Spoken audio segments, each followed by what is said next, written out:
So I thought I'd start with a scripture reading, and I'm probably going to ask for a volunteer to read this because I'm going to do more talking than I would probably do in the course of a week. So let's go ahead and see if anyone wants to volunteer to read the scripture that's up on the screen now, John 23 through 9.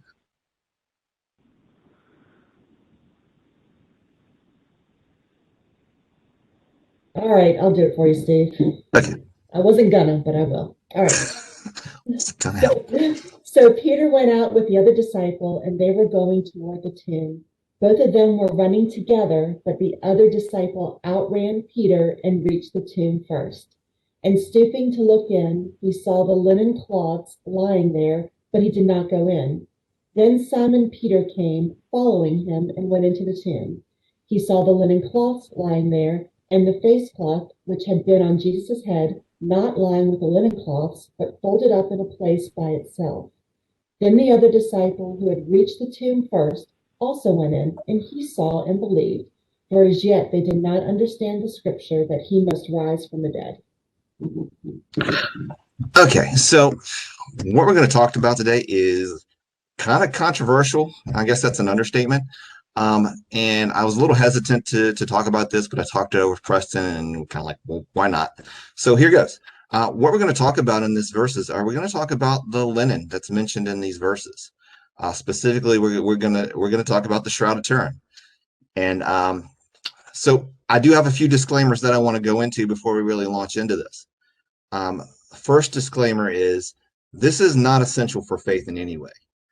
If you're basing your faith solely on the Shroud of Turin, there's some issues that we probably need to talk about. Um, it's not something that I would use as an apologetic to discuss this with someone else. Okay, it's that being said, I think it's really fascinating and it has some really unique qualities that people often overlook for lots of reasons, but usually one or two in particular. I want to start by saying I was really fascinated by this when I was a kid. I mean, single digit age. Then when we got into the 80s and they announced the results of the carbon 14 dating done on the shroud, I was like, okay, it's a fake, and I never paid much attention to it again. A couple years ago, I kept getting articles popping up on my phone, and maybe some of you guys get these articles. They usually come out about this time of year. Shroud of Turin is a fake. Here's why.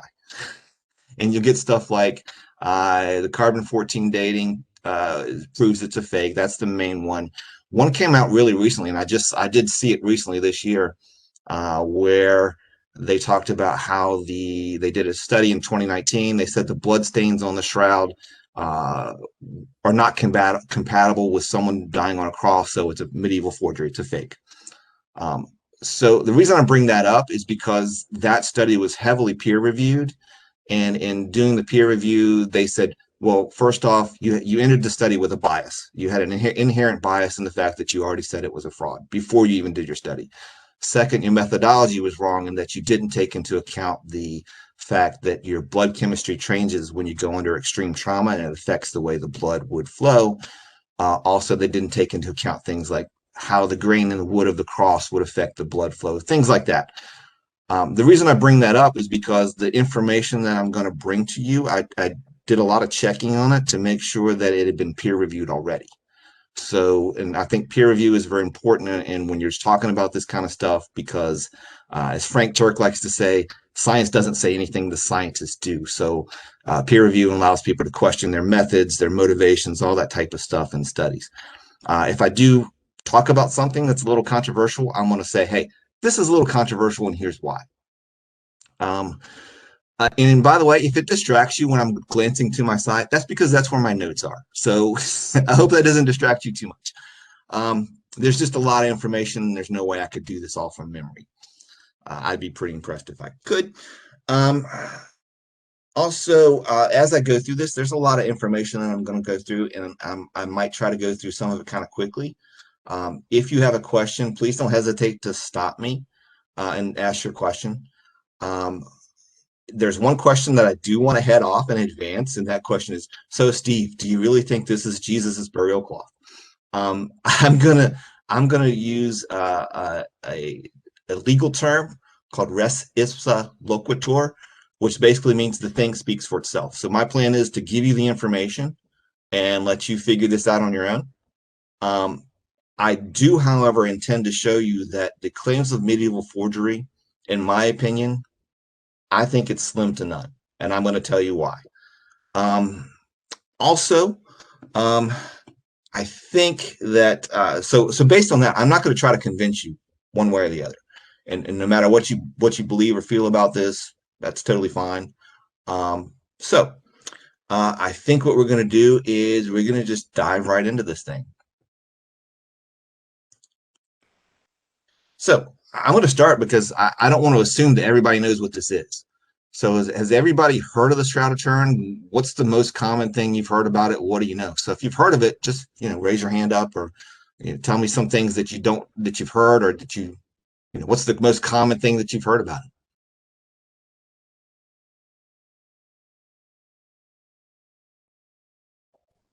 Well, just like Well, you Steve, said, I've actually, I'm sorry, go ahead. no, you go ahead, Gene. You're good. No, I was going to just say to Steve that I've heard of it, and I've heard a lot of the things that you've already mentioned, and I waver back and forth on it personally, as far as is it the real deal? Probably the passage that you just read is the one passage that makes me actually doubt it, and because of the face cloth, and the image on the shroud is so clear, seeming to indicate that there was no face cloth between it and him. So that's the one thing that makes me go back and forth on it. Yeah, there's a lot of history to it. It's the fire, the whole bit. And I actually had a professor, Gary Habermas, at Liberty, who's done a lot of research on the shroud, but I've never heard him, I don't think, declare his standing one way or another. I think he's done the same thing you have, just said, here are the facts, make your own decision. So Yeah, that's where I'm going to stop. yeah. Thank you very much, Gene, because I think some of your questions, we're going to talk about that. We're going to address those issues. So maybe this will help you. Habermas recently it's probably about a year ago. He did an interview with someone, and he was asked what his feelings on the shroud was, and his response was, he goes back and forth on a day-to-day issue, but he says typically on some days he's about 60% sure it's accurate, and he'll go to a high of like 80%. So he's somewhere in that range depending on the day. But has everybody heard of it at least? Okay, I feel a lot better now, Steve. Thank you. Okay, good. Okay, so what is the Shroud of Turin? Let's talk about that just real quickly. And one thing I do want to say is some of the facts that I'm going to bring out here, I think they're just absolutely mind blowing. I'm willing to go so far as to say some of the stuff we're going to talk about will blow your mind, and if it doesn't, I'll give you your money back. So the shroud is a linen cloth. It's actually made out of flax. It is 14 feet by 3 inches long, 3 feet by 7 inches wide. And it bears the image of a crucified man, who, as you can tell in the image, and I apologize for this, but he's naked. Although, quite frankly, there has been some recent.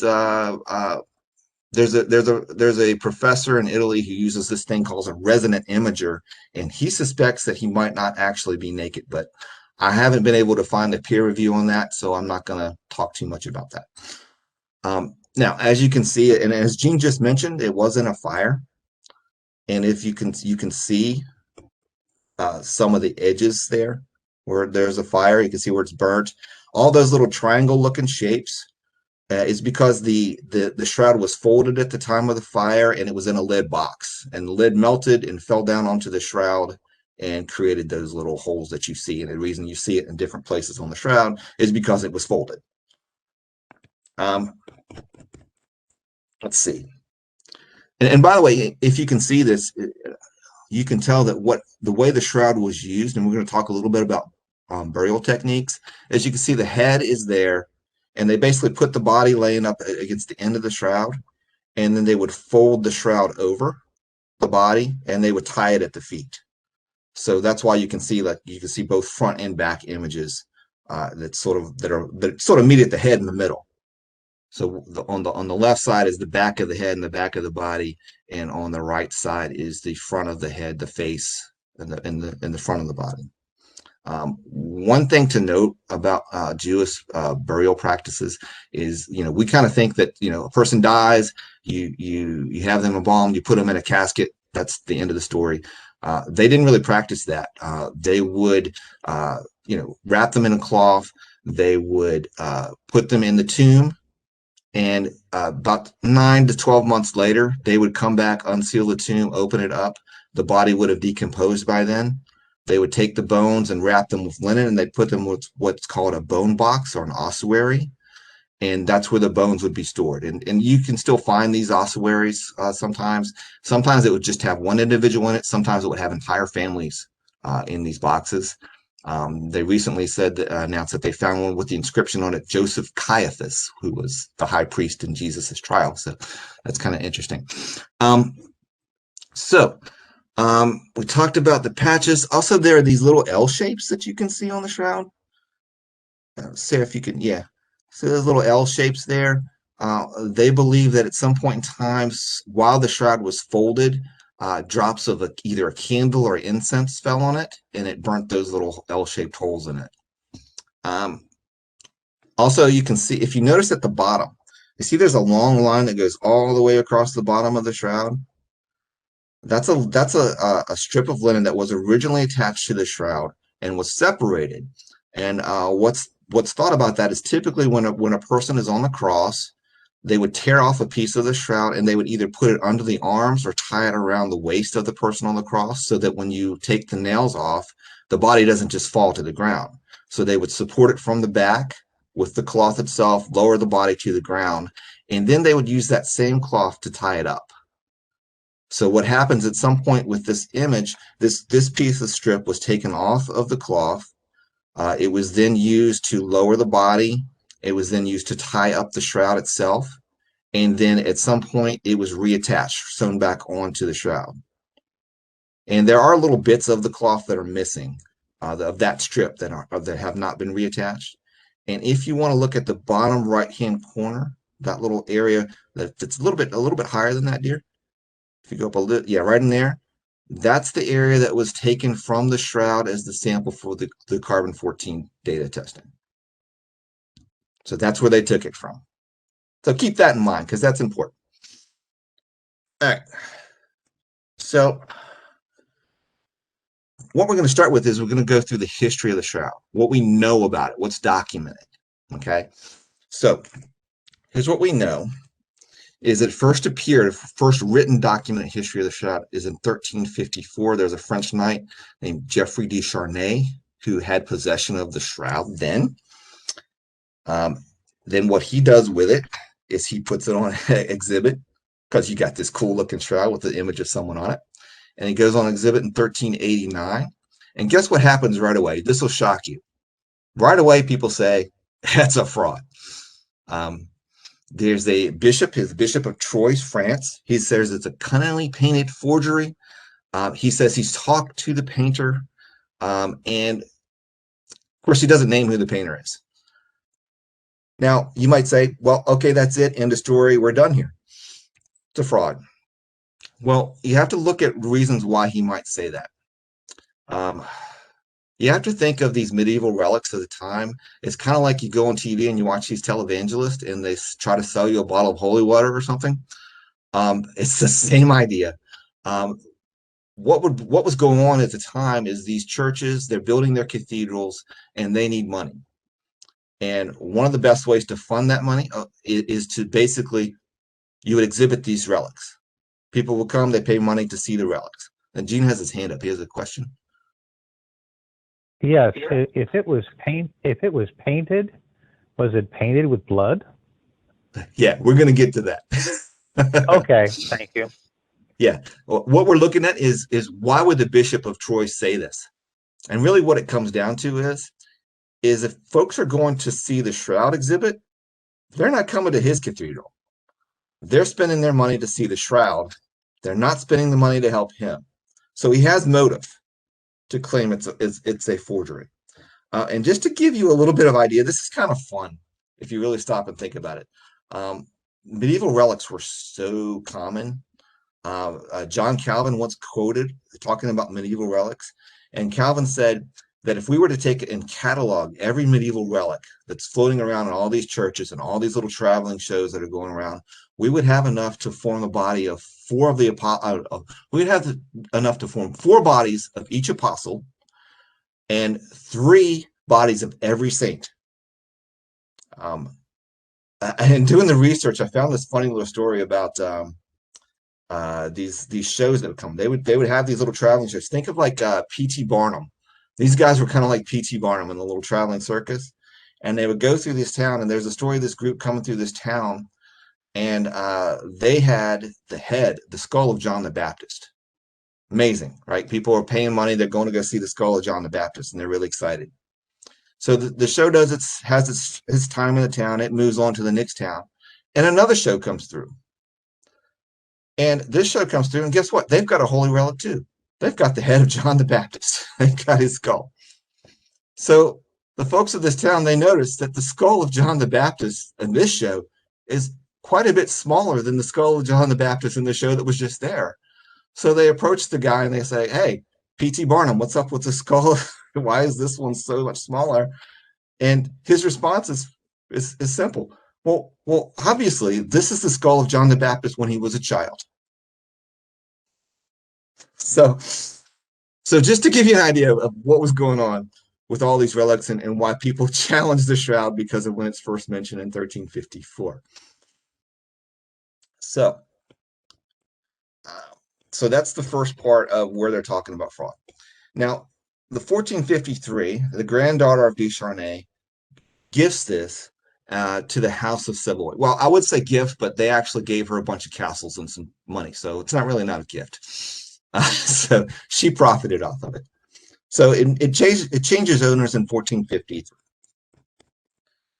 1532, it gets damaged in the fire that we talked about that leaves the burn and the watermarks that are still visible on the shroud. And you can see them again in the middle there, and they're the little triangle looking shapes on the edges as well. And there's a little bit of water staining around that. Okay, 1878, Secundo Pia photographed the shroud, and using some new technology, brought out his iPhone, and he started snapping. He was using a camera, and when he took a photograph of it and he started to develop, and this is when they used to develop this on like glass plates. And when he first sees the image on the glass plate, he was so stunned he almost dropped and broke the thing, because this is what he sees. And obviously, as you can look at this, you can see so much more detail than what you can see with the naked eye. Just looking at this with the naked eye, the image is so faint. Actually, the closer you are to the actual shroud with your eye, the harder you can't see anything. As you step back from it, then the image seems to appear. But with the image on his camera, with what to him is a negative image on his camera, this is what you get. You get a lot more detail. Okay. Now, in 1978, we're really jumping ahead here. But in 1978, Stirp was allowed to study the garden. And Stirp stands for Shroud of Turin Research Project. Most of the data that we have on the shroud comes from this study. It was a really extensive study. The reason most of the data comes from this is because the church is really reluctant to let scientists poke over this thing, because a lot of the procedures and processes that they use on this very fragile cloth could end up destroying it. So they're really hesitant to do that.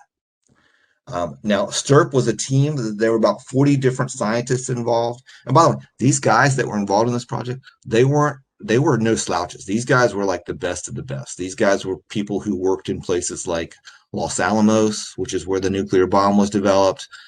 They worked in places like IBM, Lockheed Martin. These guys really were the best of the best. They even had medical examiners so that they could take a look at the shroud and see, is it anatomically correct? Do the wounds match somebody who was crucified? Is there actual blood on the cloth? Those types of things. And that's why most of the data, all subsequent data from that typically comes from this study. So what did they find? What kind of interesting things did Stirp find? Well, what they found is there are actually no substances manually applied to the cloth. There's no paint, there's no ink, there's no dye, there's no stain that's used to make the image. Okay, there are no liquids applied to form the image. There are signs of, I'm sorry, there are no substances between the threads of the image. There are no signs, are there signs of rigor mortis on the body, which you can see in the picture where the legs are still in a sort of a bent position. And there are no signs of decomposition on the body. Okay. Now, they also checked the blood. Is this blood or is this paint? Going back to what Gene was saying. And guess what? It's blood. The blood stain on the cloth is positive for heme, bile, serum albumin. It's positive for bilirubin and other human blood components. And some of these things, keep in mind, bilirubin in itself, one of the biggest things that people complain about when they look at the shroud and they look at the blood images is like, let's say, for example, you cut yourself and you put a Band-Aid on and you take the Band-Aid off and it's been there for a little while and you look at the Band-Aid, the blood's no longer red. It's kind of brown. And so people complain a lot about the image on the cloth saying, well, the blood on here is red. So if it's 2,000 years old, there's no way it should be red. What they're not taking into account is really two things. The primary one is bilirubin. Now, bilirubin is released into your bloodstream when you're under extreme stress or torture. And bilirubin has a quality where it will maintain the presence of red in the blood over a long period of time. The second one has to do with the process of actually making the linen. The linen itself is made out of flax, and part of the process of making that adds a chemical which would maintain the red appearance of the blood. So there's really two issues there, but people don't take that into account when they talk about why is the blood red. They also able to determine the blood type. Okay, the blood type is AB male. They're not able to determine what's positive or negative, but AB is a really rare blood type. Now, this is kind of really interesting. The image itself is only on the top of the linen. Yeah, okay, that's true. Blood stains happen before the image was formed. And how do they know that? Well, it's simple. When you look at the image, you can see that the image is actually overlaid on top of the blood stain. Now, think about this. If you're a medieval forger, what are you going to do first? If you have some way to put this image on, you're going to put the image on first so you can see where to put the blood. Okay, so now this part is this is one of those things that I really think should blow your mind because it blew mine. Okay, the information on the shroud is 3D encoded information. There is no other linen anywhere that has that property. It doesn't exist. Okay, it is well we'll sort of, yeah, this is how they did it. And I forgot to talk about one point. I forgot to talk about the images on the top of the linen, just to give you an idea of what that looks like. It's only each part of the linen is made up of individual fibers, and each fiber is made up of these substances that they call fibrils. The image is only on the top two fibrils of the image. So like if you were to take your arm and you look at the hair on your arm, don't look at the length, but look at the diameter. It basically would equal the diameter of the hair of your arm. That's how thick the image is. Okay. So what we're looking at here is scientists had developed this, it's called a VP8 imager. And what the original intent was is to look at images of other planets to see if they could get an idea whether they're mountains or these other images on these, or, get a 3D perspective of it. So one of the scientists who actually worked for Stirp, his name was Dr. Jackson, he thought, wouldn't it be cool if we took a picture of the Shroud of Turin and we run it through this 3D imager just to see what we get? And they did, and he was stunned. Because what he did is it's not the shroud itself, it's a picture of the shroud. He runs it through the imager, and you can see right here, it's got 3D properties. You can see the face, you can see the arms, you can see even some of the wounds on the chest. Okay. That should be mind-blowing. And why do I say that? Because if you were to take a picture of yourself and run that through the imager, it's totally flat. There's no 3D property whatsoever. Okay, it is the only known image on Earth that has those properties. Okay. What else did they find? They found pollen and plants on the shroud. Lots of it. Okay. They found hundreds of floral patterns and pollen stains on it. They found, of those pollen stains, 28 pollen types that are only found in an area that grows from the area from Jerusalem to Jericho. These are the only places these plants can be found. Okay. 27 of those pollen types are only in bloom during the period of March through April, right around Passover. Okay. Now this one that sounds like a funky, like Italian pasta, is found on the shoulder and on the head area. It's called Gundelia torniforti. I probably butchered that, but let me show you what this bad boy looks like. This thing is crazy. Look at this thing. It's notice the thorns on that rascal. And that is found, and there is actually an image. You can see, I didn't include it in the presentation, but there is actually on the shoulder area of the man on the shroud, they found an image that looks like the leaves on the side.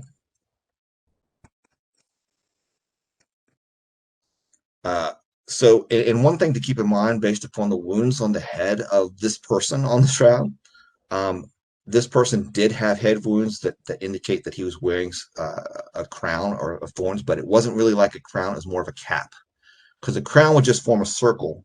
This is like pretty much all the way across the top of the head. So it's more, think more along the terms of a cap and not like a circular Roman crown. And another thing that I personally find particularly brutal about this plant is that in Jerusalem, the locals will sort of cut the leaves off and they'll bake it, and it tastes like asparagus. And I think that's extra torture right there. I mean, come on. Okay. So now here's the kicker. Here's where everything goes off the rails. 1988, they did a carbon-14 data testing of the shroud, and they determined that the date was between 1260, 1390, 80. That's what they based their findings on, based on the carbon-14. That's where I personally, when I found that out, I checked out. Okay, done. Now, keep in mind all the stuff we just, yeah, it's got to be a fake. So keep in mind what we just went over, though. All that information, pretty convincing to me. But when you bring in the carbon-14 data testing, kind of goes out the window, and everybody says, well, it's a medieval forgery. It's a fake. Yeah, Gene's got a question? Yes. Yeah. Is it the same carbon-14 dating that they use for the evolution studies that we say is of no use? No. Or is it different? It's a little bit different. It's different. It's yeah, we're gonna address that though. So this comes out, but what we're gonna do is we're gonna have to take a little bit of a detour to address this. Okay, so what happens is people that are still, when they get those numbers, they're kind of unconvinced. Unlike me, who said, I'm out. These guys were unconvinced, and they said, what can we do? We're gonna have to play like a little cold case detective here, a little J. Warner Wallace, and say, can we go back in time? Can we look a little beyond 1260 and see if we can find any item that could possibly be the shroud? And so what happens is people have done this. And what they've been able to find is pretty interesting stuff. Some of you may have heard of the Christian historian Eusebius. Right? He starts talking about an item. Now, it's not the shroud. He doesn't call it the shroud, but he talks about an item in the 4th century. So we're looking in the 300s. And he talks about this item that's located in a town called Edessa. And Edessa is in Turkey. Okay, well, it's kind of Israel, or I'm sorry, the Romans would have called it the region of Syria, but it's really modern day Turkey. Okay, and this item is called the Mendelian. Okay, and it's funky. I butchered the pronunciation to start with. I originally called it the Mandelion. It's not the Mandelion, it's the Mendelian. Okay, Mandalorian. Yeah, just go almost. Um, so it also has what's called the image of Edessa and called the tetradiplon. Now, tetradiplon is interesting. The reason that it was called that, and because what that really means is tetradiplon means double folded or four-folded. Now, why am I bringing that up? Well, the image of Edessa was called to be the face of Christ, right? They thought that it had healing properties. People would go and they would go to this face of Christ for healing and for prayer and those types of things. Okay, so what we got here is what we're going to show you. This is an artist rendering of the Mandelion. I'm going to butcher that. But here's an artist rendering of it from the time period. Okay, and on the right is what we have is from the Shroud of Turin itself. And I want you to see some similarities here, and they should stand out to you. Okay, look at. She's blowing it up for me. Look at the beard. And if you notice in the beard here, it's got sort of like that little double area right there, right? And then when you go and you look at the Shroud of Turin, guess what you see? See that little missing area right there in the middle of the beard? And if you look on the head right there, remember when we said that it was folded in four? Look right below the head. See that line going across on the actual shroud image? You see that? That's a fold line. That's a line where the shroud was folded. And if you fold it right there, you're only going to see the head. Okay, so a lot of people believe that the Mandelion and the shroud are one and the same. But what else do we have? What else can we talk to say? Well, maybe it really is the same. Okay, so we've got that. We know that it was moved to the capital of the Byzantine Empire in 944 AD. Okay, well, we say moved. Let's just say, and are you guys familiar with the Byzantine Empire? The Byzantine, if not, the Byzantine Empire is basically the eastern half of the Roman Empire. Okay, they they actually held on longer than the original Roman Empire in the West. When they had fallen, the Byzantine Empire was still standing. But they operated. They had the same military tactics, everything as the Romans in the West. Okay, and so when I say it was moved to the capital, basically what happened is a group of Muslims had captured the city of Edessa. The emperor of the Byzantine Empire heard. He sent his troops, surrounded the city, and said, "I really would like the shroud. I'm sorry, the Mandelion to be delivered to me. I'll give you 10,000 pieces of silver, and I won't wipe you all out." And so they gladly gave it to him.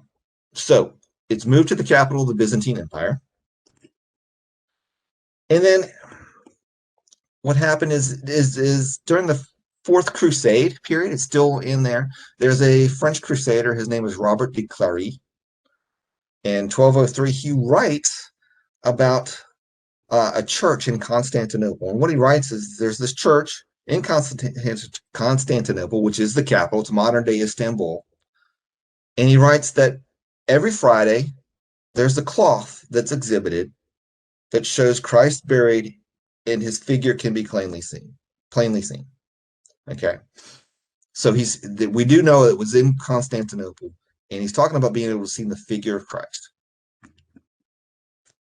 Now, unfortunately, in 1204, in the Fourth Crusade, the city of Constantinople gets sacked by the French Crusaders. What happens is they're there, they run out of money. They're actually there to help defend Constantinople, really. But Constantinople has a lot of money, and so they sack it. A lot of these medieval relics disappear. What's interesting about this is there's one of the French Crusaders there is a French knight. He's thought to be a Templar, a member of the Templar order. His name is Othon de la Roche. And so he's thought to be one of the knights there, one of a Knight Templar. And to give you a little family history of this fellow, he has a descendant later, and her name is Jeanne Diavigny. I'm probably butchering the French of her name. I apologize. Now, this lady, she happens to marry a guy and whose name you should remember. His name is Geoffrey de Charnay. And he's the guy who began when we talked about started to exhibit the shroud. Now, where was it in the middle period? There might be a reason why it disappeared. When the Crusaders sacked Constantinople, the Pope at the time is kind of upset about this because it's another Christian city that they sacked. And he said anybody who's found in possession of one of the relics that were stolen will be excommunicated. So it's a good reason to kind of keep it in the dark for a while. And one other thing that I think is kind of interesting, and we're going to show you just an example of the Byzantine coin, and we're going to show you some examples, some artwork. And I think, and well, you'll see why. Let's do that here.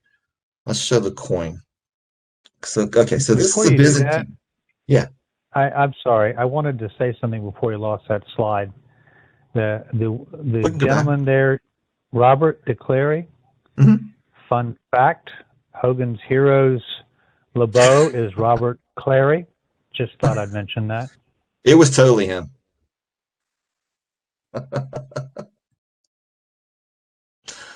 Okay, so notice this coin. Okay, this is a coin that was printed around the same time that the Mandelian came to Constantinople, and this is a Byzantine coin. What's also interesting is that they found traces of gold that matches the traces of the composition of these coins that they printed or that they minted in Byzantium. Because people would do is they would go and they would honor these holy relics, and they'd rub coins, thinking that the power of that relic would rub off onto the coin and they could take it with them. But notice the semblance again to the image of the man in the shroud. The beard still has that little dip in it. You can see that the hair, the length of the nose, the shape of the eyes, all very similar. And I think it also is interesting. We're going to show a portrait of Jesus of the way that they thought he looked in the first century. Now check out this Jesus. Look at his hair. Look at his face. Very Roman. The haircut he's sporting there, that's very Roman. No beard. Romans shave their beards. Now, what we're going to take a look at now is after the Mandelian arrives in Constantinople. This is what Jesus looks like. This is a painting after that time period. Again, notice the face, notice the eyes, the length of the nose, and the beard. Kind of looks like they had something to inspire them to paint this, right? Okay.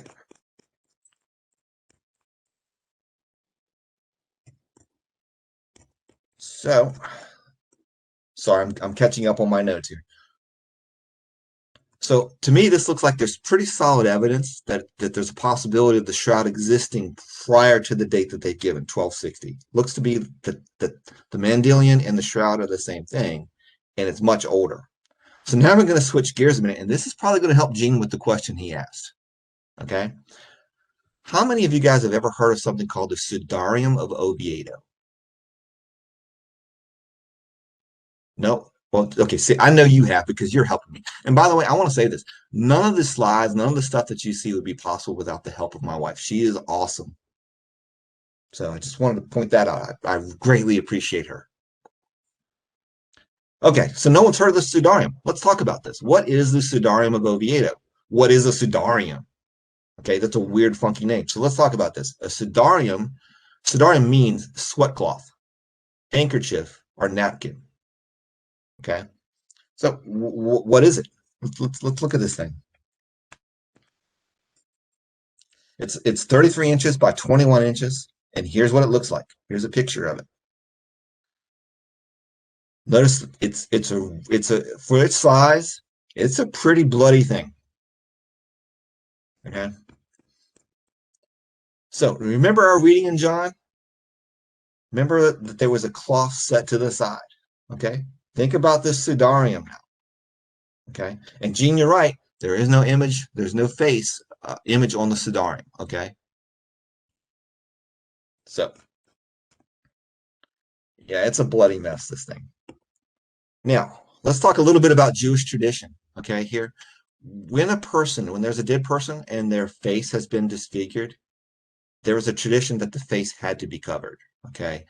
It was to show respect for the dead, okay? And obviously, if you know what Jesus went through, it was pretty brutal, okay? So, what information can we get from this then, okay? Well, guess what? Blood type, AB male, matches the Shroud of Turin, okay? The blood stains on this thing, okay, are 1 part blood and 6 part fluid, as if it's from pleural edema. Now, if you understand how a person dies on the cross, okay, what happens is they're not dying from a loss of blood. They're dying from, it's really one of two things. First thing is you can't breathe. Okay, the idea is you can only you can inhale while you're down, while you're pressed down.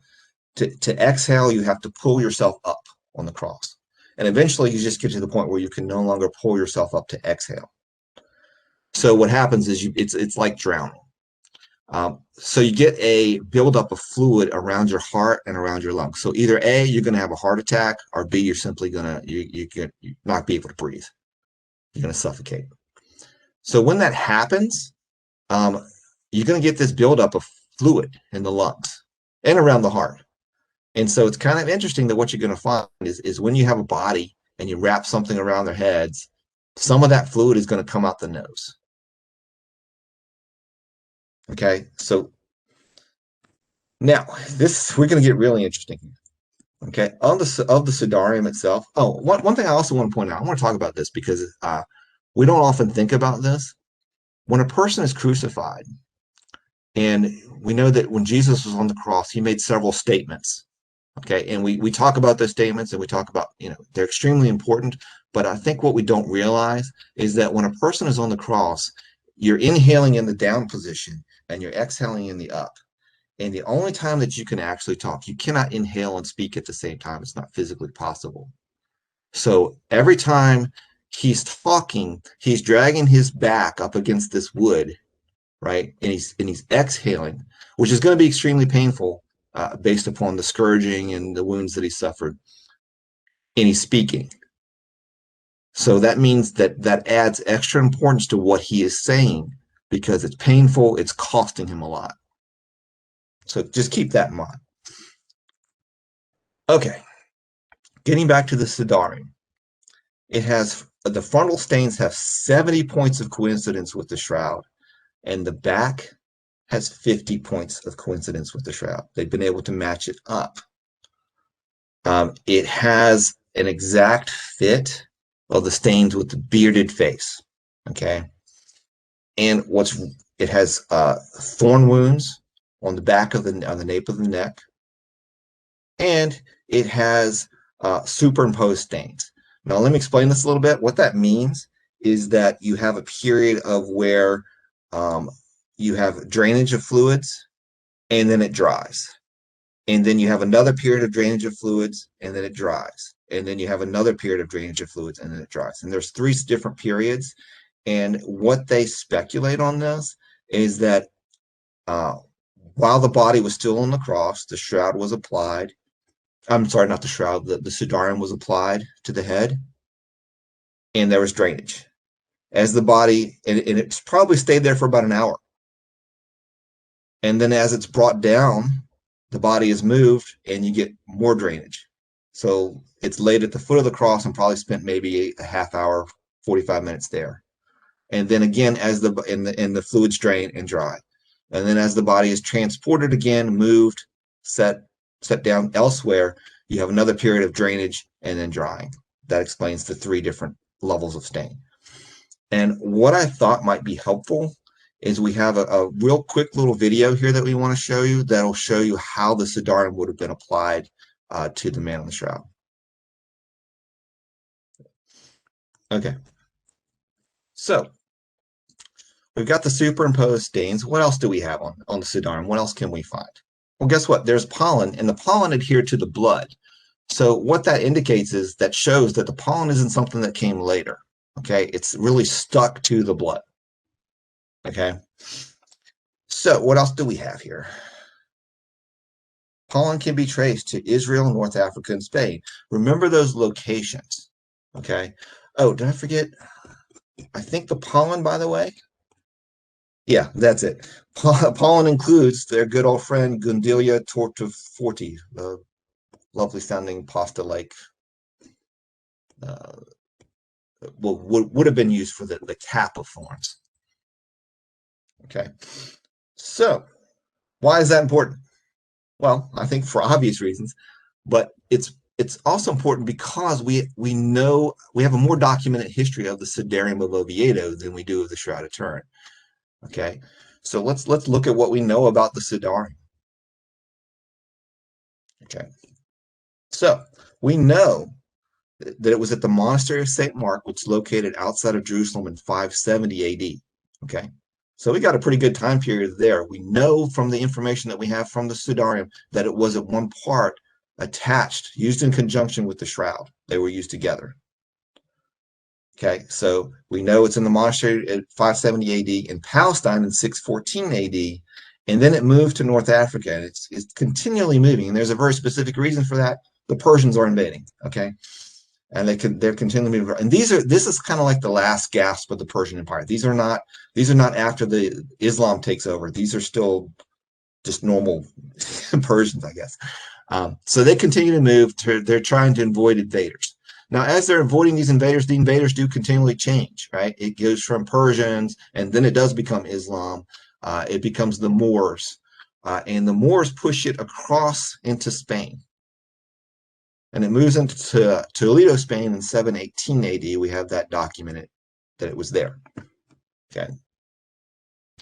So after that, it moves to Oviedo, it's hard to pronounce, in 1113 AD, after the Moors were finally pushed out of Spain, and it remains there to this day. Well, it did have a brief period where it was moved. Both the Shroud, just so you know, both the Shroud and the Sudarium were moved during World War II to try to hide it from Nazis. Okay, so I think we have a lot of good circumstantial evidence to show, you know what, this thing is really older than 1260. So people were questioning it. And so in 2005, it goes to Ray Rogers, who was a STURP scientist. He was a well-known chemist. He worked with Los Alamos, and he was part of the original STURP team. He was kind of a grumpy guy because some folks came to him and they were challenging the carbon dating testing. They was like, these people are amateurs. They don't know what they're doing. Because what they did is they found out that in the Middle Ages, France, there was a technique for repairing linen. It was called a reweave technique. And they suggested to him that the area the shroud tested was probably a reweave, and they asked him to look into it. Now, Ray had kept samples. Not every sample was sent to be tested. He had some of his own. And so what he did is he reevaluated those samples using chemical studies. And what he found is that the part of the shroud that was actually used for the carbon-14 dating testing was actually part of a reweave. And how did he know that? Well, the main body of the cloth is made out of flax. The area that he studied had cotton in it, and it also had a dye in it. So he could tell that there was a dye used to match the color of the shroud, and that the material used is it's cotton. And they weren't even using cotton in the first century. So what he did then is there's a process that he could use to study the chemicals in the material. There's a chemical called vanillin, and the decay rate of vanillin is known. So he used vanillin and said, okay, in the sample that we use for the carbon-14 study, can we find vanillin? Yeah, it was still there. In the samples that they took from the main body, because what they did is they took a lot of tape and they put tape on the different areas of the shroud to get samples from different areas. He still had some of that. He ran tests on that. He could not find any vanillin whatsoever on any of that, which suggests it's older. So then he was able to give an estimated date range of the shroud of Turin between 1300 and 3000 years old. So that would put it first century. Now, later, there was another study done by a group of scientists in Padua in 2013, These folks were taking decay rates of known linens from different periods of time and try to calculate a decay rate so they get a standard to use. And they used their standards and they were able to get a date range of 280 BC to 220 AD. Again, right smack dab in the time frame that we're looking at here. Okay, so when you get these news articles and they come up on your phone or they come up on on the news, this is the carbon-14 has proven that the shroud is a fake. They're not up to date on the information. They're really not. So the carbon dating is it's been demonstrated to be wrong. Okay. So we're going to move to the shroud itself. We're going to take a look at this thing. And what I want to know is, what do we know from Scripture during his arrest, his trial, and crucifixion? If this is Jesus, what evidence should you expect to see on the shroud of what kind of wounds he has? And I'm gonna open that up to you guys. Let's talk about what should we see? Lots of wounds. Lots of wounds. Lots of wounds. Well, I mean, he was whipped, right? Hmm? He had the thorns on his head. So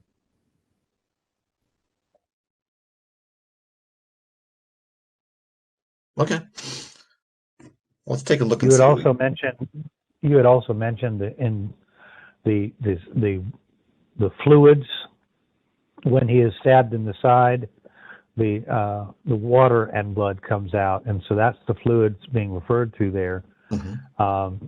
So you would expect to see those fluids in the shroud. We've already talked about that. Simple stuff: hands or wrists, literally, and feet, side, and of course all about the head, and the back should be, forgive the expression, hamburger. Okay. Excellent. All right, let's take a look at this thing. Let's see what we can find. Okay, so you're looking at this thing with the naked eye right now, and this is just a regular image of it. You can see some wounds on here. Doesn't look so horrible, and I do apologize because some of this is it's pretty grim. I'm not gonna lie.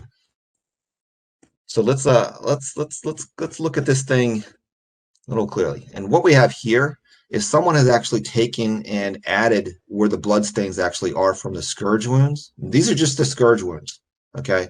So you can get a look of where they are front and back, okay? And you can see they're pretty extensive, okay? So and these are just there is actual blood on there's areas of blood on the shroud that you can see with the naked eye, and then there's blood on there that you can't, but it's still there. Right. So a couple of things that I want to highlight. Okay. You can see these scourge marks on the shroud. And that's what these are. These are the scourge marks. And what this kind of shows, and they've been able to calculate that he was actually beaten by two different soldiers. They were different heights. So it's probably one guy on one side, one guy on the other. And they were probably using different types of flagellum. They had different types.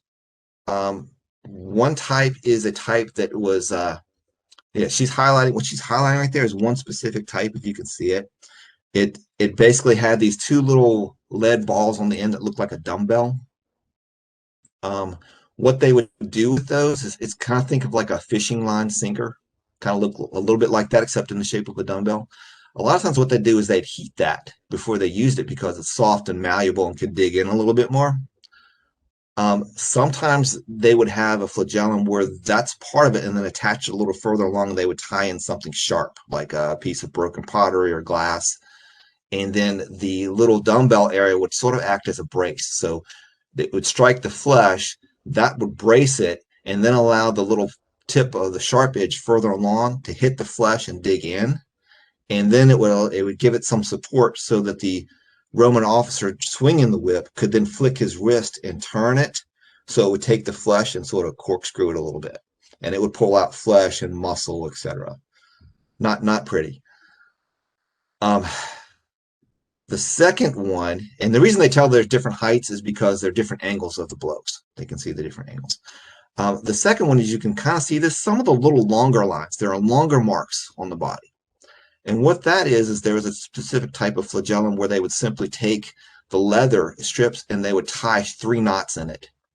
And the knots would be pretty close together. And then when you hit someone with those 3 knots, it would make this really longer wound in the flesh. And sometimes you might tie in little bits of glass or pottery to that as well. So not fun, pretty brutal. And you know what, Sarah, just 1 second. You can go back to that screen for a second. I want to just show this too because it's really highlighted here. If you look right here, you see this go to the image on the right, dear, and you see that sort of image. Go a little bit more to the right. Okay, see down on the lower back, right around there. See this area right here? There's a little bit of pink, kind of a highlight right there. What that actually is if you look up, if you take your cursor up near this one right here, the little barbell looking one, to the side is the flesh wound. It's the spear wound right there. And what this is when the body is laid down on the ground, blood and water would flow out of that, and it would pool right around the lumbar area of the back, and that's what that is right there. Hey, Steve. Okay. Yeah. It might also be beneficial to mention some of the physics here when they would flog somebody, when they would scourge somebody. They would basically drape them over a post that's about waist high and tie their hands down at the bottom of the post so that it would stretch the skin of the back to maximize injury. Exactly. And that's also, and if you scooch over to the left and you can see the image of the arms,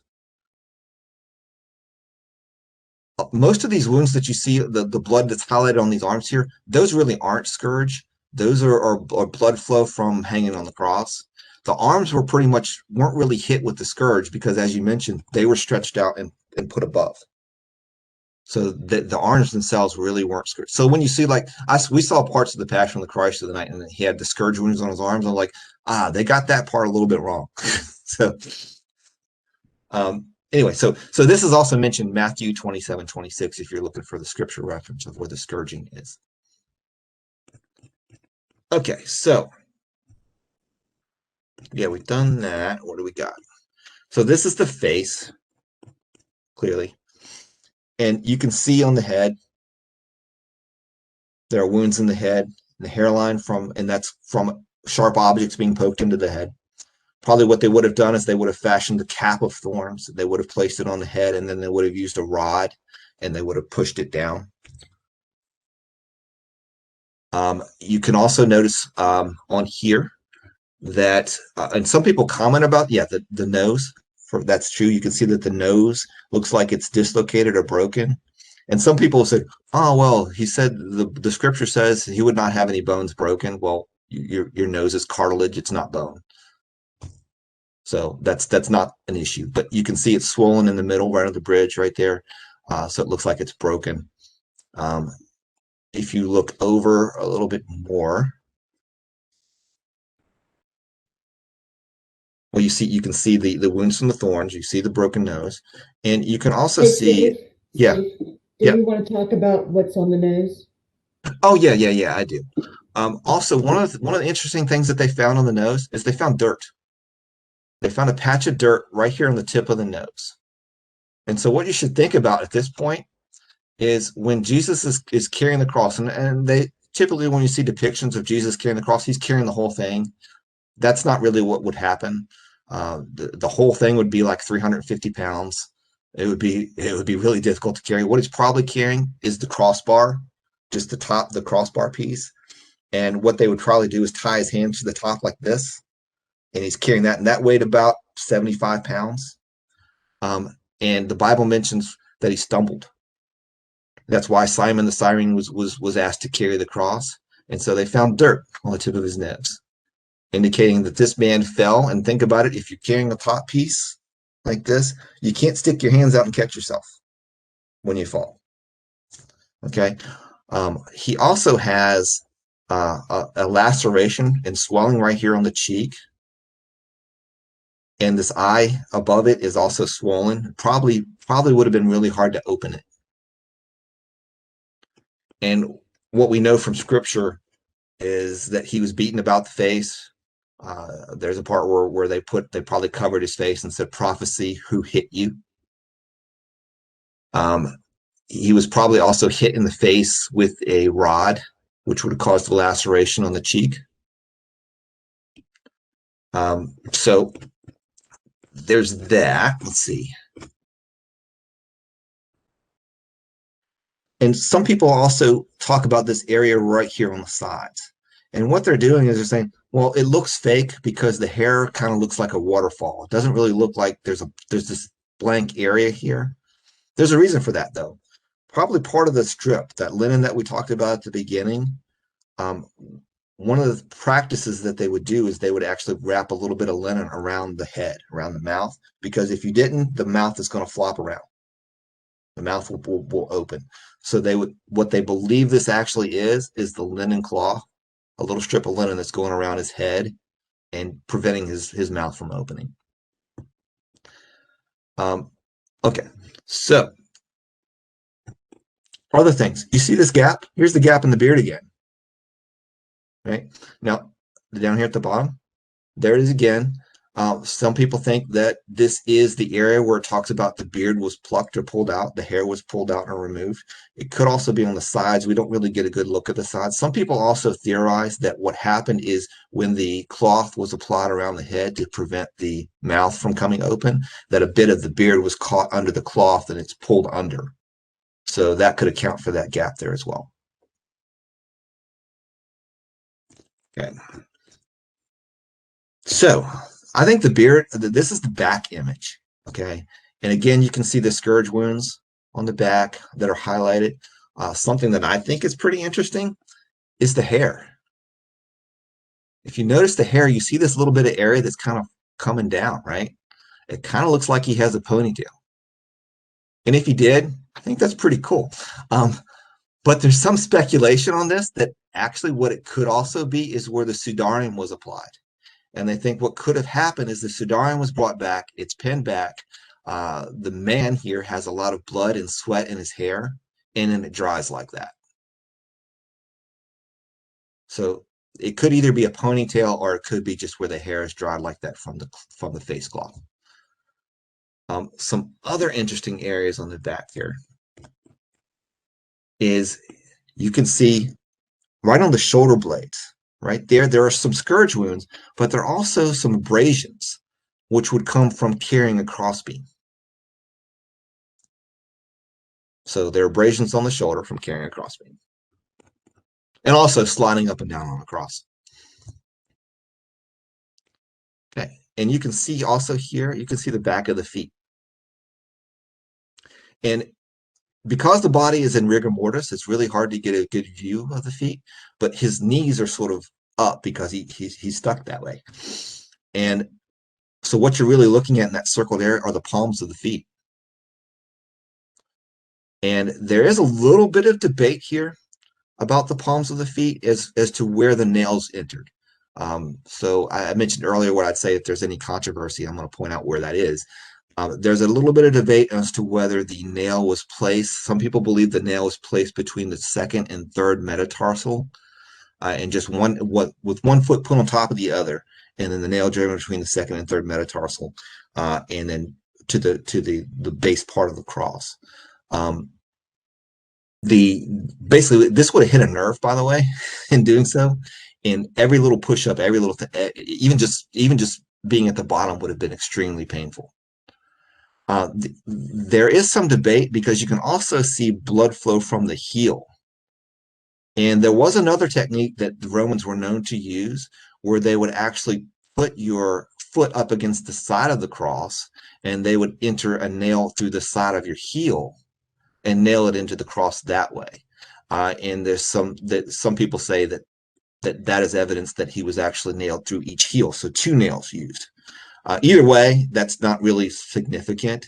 I just thought I would mention that because they'd actually have There's not a whole lot, there isn't a whole lot of evidence for crucifixion, simply because the Romans would typically take the bodies and throw them in a pile of other bodies. That is one of the things that critics talk about when it comes to crucifixion. Why would he be allowed? But there's plenty of documentation that shows that Romans authorities did allow people to take the body if they requested it. So that's really not an issue. But they have actually found a heel bone of a man named Johanan, and Johanan has a nail through the heel of his foot. So you can tell he was crucified, and the nail actually went in on Johanan through his heel. So that's why I brought that up. Okay, now we're going to look at the hands. The hands are fascinating. Okay, so as we talked about before, the nail would have gone through the wrist, and you can see that in this image here. Basically, what if you can see on my hand, if you take your hand like this and you squint your hands together, there's a little area right here in your wrist. That's where the nail would go through. And what that would do is, which is interesting, that if this was forged, the forger would have to know a lot about anatomy. I'll put it to you that way. First off, most medieval artwork has the nail going through the palm. If you look at the artwork, so most people in the Middle Ages had no idea that the nail would go through the wrist. Okay, and the reason it goes to the wrist is very simple. If you put it through the palm, it's going to tear right through the hand. It's not going to support the weight of a body. But you put it through the area of the wrist right here, it will. It's going to hit a nerve though when you do that. And if anybody here has suffered from carpal tunnel, you're going to know what that feels like, because it's going to hit that nerve, and it's going to be it's not just an occasional pain either. Once it hits that nerve, the man on the cross is going to feel like he's constantly suffering from the burning sensation of carpal tunnel.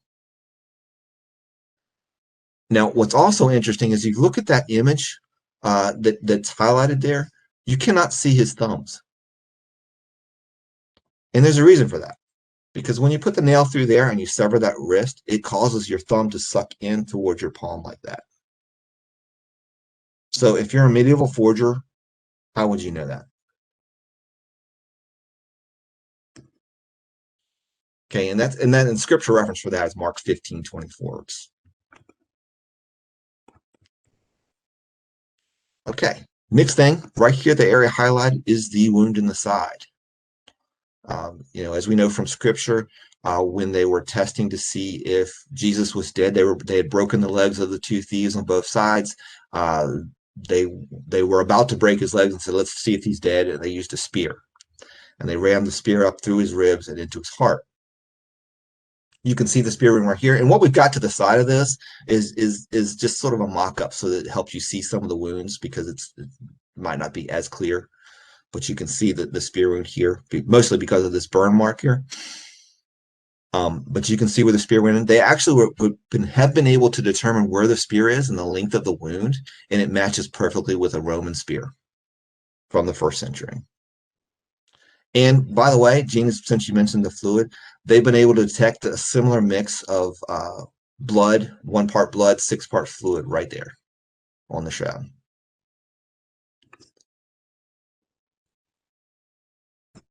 So, and by the way, that the blood in the water, that indicates that when the person was stabbed there, that the person had been dead already for probably about 30 to 45 minutes. Because what happens is when you die, the liquid, the fluid part, the watery part of the blood and the blood itself, because of the different densities and because the heart is no longer pumping it, it separates. The heavier stuff falls to the bottom, the lighter to the top. So that's why you get a mix of blood and water.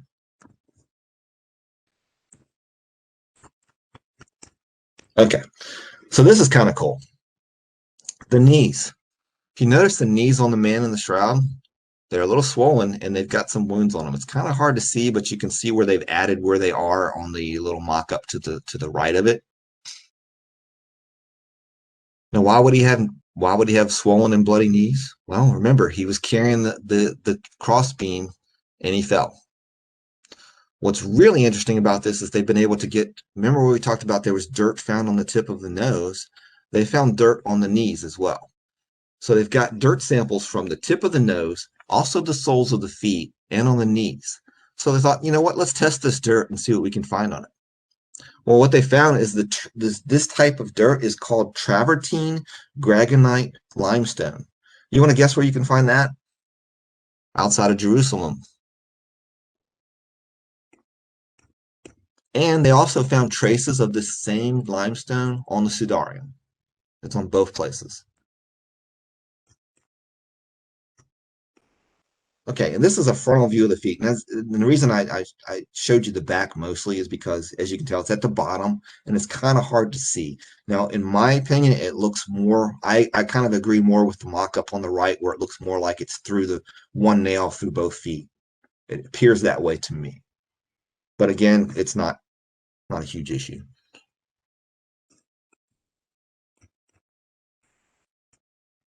Okay, let's talk about this image. Okay, what do we know about it? Okay, from STERP, as we said earlier, there's no paint used. It's not a painting. Okay, there are no dyes used in it, so it's not some sort of artwork. There's no pigments used. There's no stains used. Okay, it's a negative image. Okay, and it has 3D information on it. Okay, so we know that there's no paint used, no dye. We've talked about that. The 3D information. Okay, what I want to show you here is people were able to take the 3D image information of the face, and then they were able to computer enhance it so you can get a better look at it. And this is just, first off, the technology to do this is amazing. And secondly, when you can get a detailed look at this, at the man's face here, and it's, to me, it kind of blows you away that they can even do that.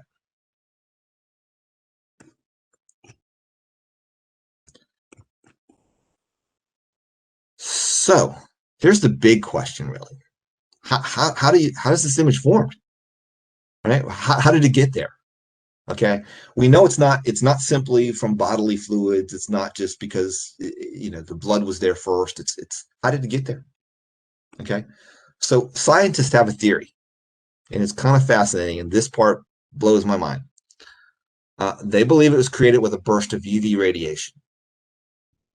Okay, here's what's cool. All right, there was a scientist who tried to say, okay, can I do this? Can I use UV radiation to recreate this?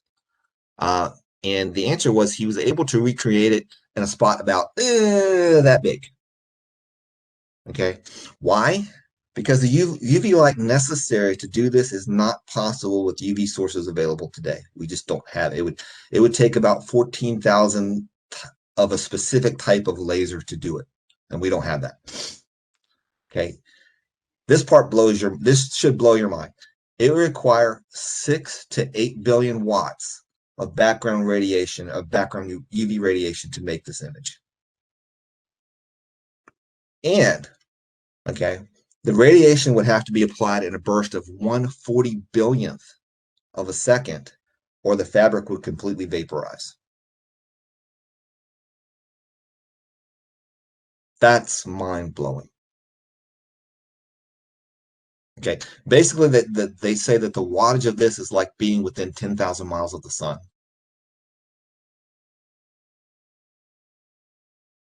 I mean, that's incredible.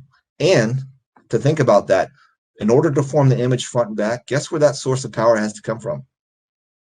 Inside the cloth.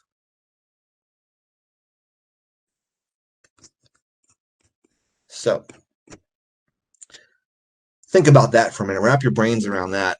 And one of the things that's a little bit controversial, but I feel like I should bring it up. There is I think she's Polish, but she's like a physicist. And she has a hypothesis on this that's really fascinating to me. Is she believes that, and if you look at this, they were able, first off, they were able to take the 3D information in the shroud, and they made the statue of what the man in the shroud would look like. Okay, but what they also have done is this Polish physicist, she believes that in order for this to have taken place, there's a couple things. You notice how the image of the shroud, if the body had been tied when the image was made, tied up with linen wrapping, there would be wrinkles in it, right? But the image doesn't show that. There would be pressure showed where the body was facing, lying down, So the muscles in the body, the skin would show pressure of just being pressed flat. There's none of that in the shroud. So she believes that when the image was made, the body wasn't actually on the ground, it was levitating. And she believes that the center of the body would have been what she calls an event horizon. And an event horizon is similar to the reaction in a black hole. So think about that type of power, that type of energy to create this image that possibly was floating when this occurred. It's fascinating. So, and you can also see that the state, if you go back one, dear, you can also see that the body was actually in rigor mortis with the knees bent here. That's what it really was laying like in the shroud. Okay, so this is why I'm so skeptical. This is like less than 1% chance to me of this being a forgery. I don't see how it would have been possible. Think about what you would have to know. If you're a forger and you did this in the Middle Ages, you're a genius. I mean, I have no other way to say it. Okay, so let's think about what you'd have to know. Okay, you'd have to know that somebody's eventually going to develop the technology to see the negative image. Somebody's going to have to come up with a camera, right? You'd have to know about blood types to keep it consistent between that and the Sudarium, right? Well, we didn't know about the differences in blood types until 1901. You would have to know about pollen, that there are different types, that you can even figure out what plant it comes from, and that the pollen can be limited to specific locales. And you'd not only have to do that, you'd have to get the pollen and apply it to the shroud. Right, you'd have to know the same thing about limestone, that there are different types of stone, that you can catalog where it is, where it comes from, where it's located. That's an awful lot to know. You'd have to be a genius. Some people say, well, maybe Leonardo da Vinci could have done that. Leonardo da Vinci wasn't born yet when the shroud was when it first went on exhibition. So no. So okay. Hey, Steve. Yeah. You don't just have to know this stuff. You've got to go about and collect this stuff. Exactly. You have to go get the samples of dirt. You have to know where to put it. I mean, yeah, you can follow what it says in scripture and figure out where the wounds are and those types of things. Sure. You're going to go get a Roman spear in the Middle Ages and make sure that the wound looks like. And by the way, the stirp scientists have determined that the cloth was in fact in contact with a body. So are you going to find a dead body? Are you going to kill somebody? How are you going to do that? I mean, how far are you willing to go? Okay, so you'd have to know that the nail wounds went through the wrists and not the palms, which in the Middle Ages, if you look at any of the artwork from the Middle Ages, the nails are always going through the palms. They didn't really know that. Yeah, you'd have to know the details about Roman weapons, and not just the spear, also the flagrum. Because as we went over the marks of the wounds from the scourging, you could see that they used two different types. They would have to know what they look like. They would have to know, the different shapes. They would have to actually use two people to make those marks of different heights. They'd have to know that some forensic scientist at some point would figure out that you could tell that. Otherwise, why bother? And is your model going to let you beat them to get the Exactly. Just saying. That requires a level of dedication I don't possess. Okay. And they'd have to be able to develop a way of imprinting an image on a linen cloth that we still cannot duplicate today. And believe me, there's been no lack of trying. People have tried this. Other people have tried to make an image, and some people have been able to get an image on the cloth, but they haven't been able to match the same physical and chemical characteristics of the shroud. There was one person who basically made a little wooden cutout of an image, and he dumped some pigment on it, and he baked it in an oven, and he popped that out and said, "Hey," and he rinsed the pigment off the cloth, and he dried it and said, "Hey, look, here's the shroud." Only problem is that if you run it through a 3D imager, there will be portions of it that are 3D and portions of it that are 2D. and it looks really weird. And he still used pigment, and he used an oven that they didn't have in the Middle Ages. Now, they might have been able to heat it to the same temperatures, but to get it evenly done so without burning something on a 14-foot cloth would have been extremely difficult. There was another guy who painted an image on a piece of glass, and he used the sunlight to try to make burn marks on the shroud, and he was able to do that. But again, he couldn't replicate the 3D part. He couldn't replicate the chemical composition of it. Just not able to do it. The closest, again, it was that scientist who used lasers to get the image, and he could only do it in a spot that's, like that. Okay. So, yeah, I think that's what I have. You guys got any questions that you want to talk about? I have a comment. It's really interesting to me that if this UV radiation has generated an image on both sides, it's almost as if when he left the cloth, assuming this is Jesus, he basically went out in all directions and went up. Well, there is, I've kind of hesitated to bring this up because I haven't been able to confirm it all yet. But there is a study that was done that suggests that the cloth also has properties similar to an MRI. And an MRI works by taking different layers of image. So, you can see like tissue or the skin, and then some tissue below it, and then some bone. It's kind of like that. And you can sort of see that principles in certain areas. I didn't show you those pictures, but there are images where you can actually see where, even though the lips are closed, you can see the teeth. Even though the fingers look kind of longer, and that's because you're not just seeing this part of the finger, but you're seeing the bone that goes up into the hand. So they suggest that it's possible that it has MRI qualities, MRI-like qualities, which suggest that the image was formed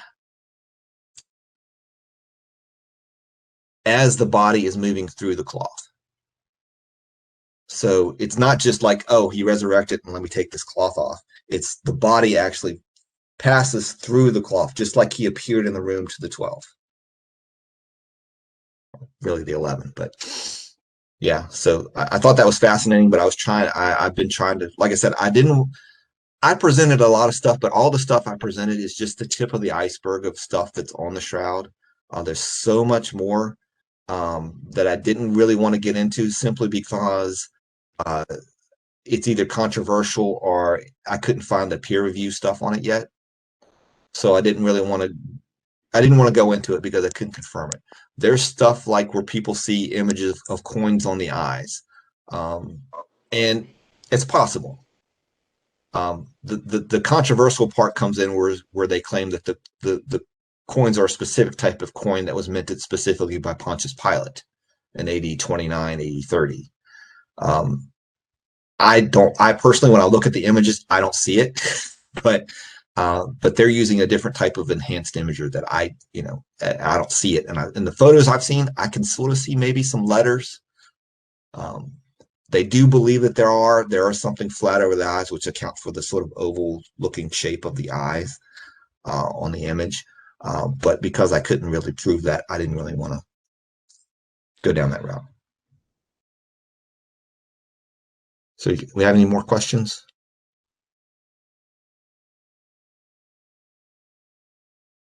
Okay. Awesome. Hey, Steve, can you Yeah. guys hear me?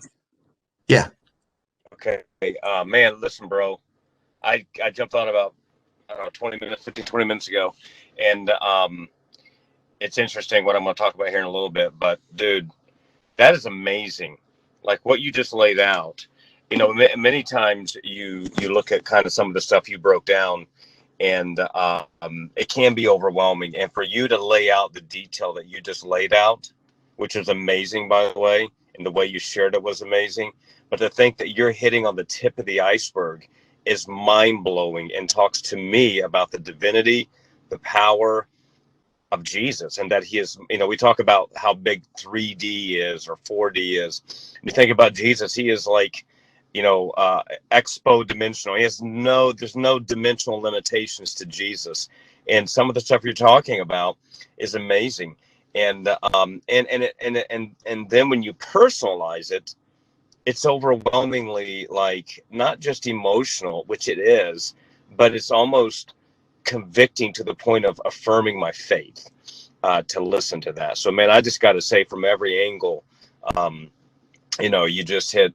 It wasn't even a home run; it was a grand slam. So, thank you for sharing all this, and for the respect that you approached it with, because we're not talking like Andy Stanley says that, and he's taking heat for this, just because people are people. But he talked about the biggest event in Scripture it's not the writing of the Bible. The biggest event was not even the coming of, it's not even Christmas, it's the resurrection. It is the defining event and moment that makes our faith our faith. And what you've done is taken that on levels that most pastors today did not, and will not, and have not, and won't. So, dude, thank you. I'll have more thoughts here in a little bit, but man, I just like, awesome, awesome, awesome. Well, if you guys get something from this, praise God. If I butchered it, that was all me. So, Hey, Steve Reno. yeah. First of all, great, captivating time this morning. Outstanding, dude. And if I can, I appreciate where you started this out, because I used to be fascinated years ago with the Shroud of Turin, probably around the time that you were too. And when the carbon dating information came out, that really kind of squashed. I thought that was the best science we had at the time, and so it eliminated my need to continue to prove it as kind of a part of the Holy Grail or finding the Ark kind of confirmation items. Now, I still have massive doubts about this, but here's what I like about what you've presented and how you even talk about this. And I'll talk just about where a couple of my doubts are, but one of the things that I think that is impressive about the information that you presented is this. Because the technology has evolved so much, there are things that are quite different from 1978 versus 2021. And so that we have a kind of science that suggests that it's almost captured divinity occurring, which is the Holy Spirit bringing Jesus back from death to a new glorified state, is partly what it is that one of your last points is about. And so that we perhaps have been able to capture that and don't know how to quantify it is one of the things that, for me, will keep me intrigued about this. Now, the things that create my doubt are some of the things that you've mentioned brilliantly to continue to consider. And here's one of those. And I love how and when you brought this up. If I were going to do this and I had the brilliance to conceive this, it wouldn't be about pain. It would be about the thing that you mentioned before, which is this. I would find a body, potentially, that was either recently dead or that was recently crucified, and I would go about using that body to create a cloth that would allow me a relic of sorts to be able to display, and it would be a relic unlike some of the other relics that folks believe were of value to be able to display. So the painting of, and that's neat that folks would suggest that, but the better way to go about it is to find a body and then to reproduce the, air quotes, forensic evidence that would be applicable to someone who died like that. Now, you'd need to be, and again, here's the other brilliance of how you presented this, that you mentioned Da Vinci, who is probably going to be our most outstanding anatomical non-doctor of a period that's similar, is exciting because he would have been the guy that would have tried to reproduce that according to the scripture as accurately as possible. And if not to do it for relic's sake, for study's sake. And so that would have been what I would have done if I were brilliant enough back then to want to create a relic that would have at least looked legitimate enough to be able to draw cash. Now, the other couple of items that I have that create doubt for me, because that's sort of one, is that I think that potentially is something that's viable. And I also think that science is not always reliable, even though we rely on it. So even though the things that we find, and they're done by folks that are not Bible believers, sometimes the science leads us to conclusions that, unfortunately, until 20 years later, we're going to go, I was wrong about that. But then the other items that are outstanding for me is the face is just a little bit too obvious for a guy who was beaten the way that Jesus was, for it to be so intact for us to see the facial structure. So that's always bothered me. But then probably the biggest doubt component I have is this one. Where was the doggone thing for 600 years? Because in the history that was going on, even when we take a look at some of what Mary was experiencing, what the apostles were experiencing, they didn't grasp the history they were in at the moment. I don't even think Joseph of Arimathea recognized the history he was involved with by requesting the body. So that someone would keep this linen cloth and it would be wonderfully preserved for 600 and then ultimately 1,300 years and now 2,100 years is quite a phenomena that certainly could be supernatural. But as I get older, I depend less on that being valid because my faith has gotten strong enough that I don't need that kind of evidence to support that Jesus is. So I hope I said enough to say, first of all, thank you mightily for taking us down this track. And hopefully we don't need the Shroud of Turin to say that Jesus is, especially on a day like today. Yeah, and just a couple of things that may help address some of that. First off, if I gave the impression that I'm 100% sure that this is in fact the burial cloth of Jesus, I apologize, because that's not my impression. I'm skeptical of certain things too, so I'm not 100%, but I'm also not the 0% I was in 1980 whatever when the carbon-14 testing came out. I can sort of agree with Habermas in the sense that it depends on the day sometimes. But yeah, I agree with that. There are certain parts of it that I question. My biggest issue may sound kind of funny, but the biggest issue I had with it was his hair. I struggle with his hair, and the reason for that is because of a couple things. Yeah, I know that in the first century, there was a lot of copying of Roman and Greek hairstyles, and the Romans and Greeks, they wore their hair short. There's even evidence that Jews in the first century wore their hair short. But there's also evidence that they had long hair. And culturally, what you have to look at is who defines what is short, who defines the length of the hair. A lot of critics tend to bring up Paul when he talked about hairstyles of men and women. And what you have to, and a lot of critics will say, well, his hair is long, and even Paul spoke about this, so it can't be Jesus because of first century. It was a shame for a first century Jew to have his hair that long. But that was more about hairstyle as opposed to necessarily the length. It was about more, you don't want to look like a female and you don't want to have a female looking like a male. It's more about gender roles than so much about the actual length itself. But that's part of what I had to struggle with. To address the Leonardo part, again, I actually thought about that, and obviously the shroud existed before Leonardo was even born. And I saw some art historians talk about most artists, and they included Leonardo in that. And they said, while he was a really good artist, sometimes he wasn't always anatomically correct. So even Leonardo fell short sometimes when it comes to anatomically correctness.